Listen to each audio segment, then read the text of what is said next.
Lumagda ng kasunduan ang Metropolitan Manila Development Authority o MMDA at Department of Budget and Management o DBM para sa nalapit na Philippine Open Government Partnership Asia and the Pacific Regional Meeting na gagawin sa Pebrero sa susunod na taon. Yan ang sentro ng balita ni Noel Talakay. Noel.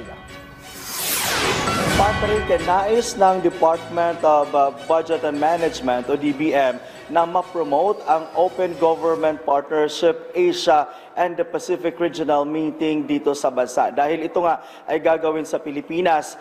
Kaya naman, isa sa mga aktibidad ng DBM ay magsagawa ng isang fun run at nakipag-ugnayan na nga sila sa Metropolitan Manila Development Authority o MMDA. Dahil dito, nakipag-ugnayan na ang DBM sa ahensya ng Metropolitan Manila Development Authority o MMDA upang organisa ang kauna-unahang Open Government Partnership Fun Run na gagawin naman sa Quirino Grandstand sa January 26, 2025. Itong Huwebes, lumagda ng kasunduan ng MMDA at DBM para sa nasabing okasyon.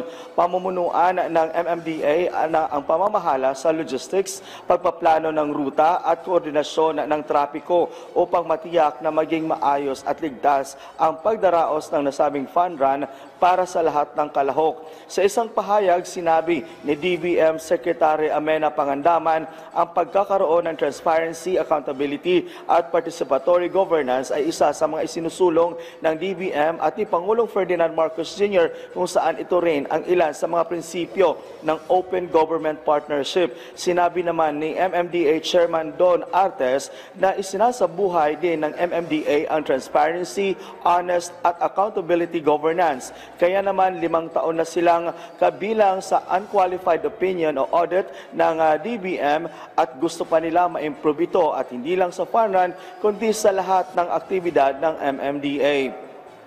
Patrick, katuwang din dito, maliban sa MMDA, katuwang din ng DBM ang Philippine Red Cross. At yun nga, sinasabi ng DBM na ito nga ay bahagi ng kanilang pagpropromote ng Open Government Partnership Asia and the Pacific Regional Meeting dito sa bansa. Patrick? Maraming salamat, Noel Talakay.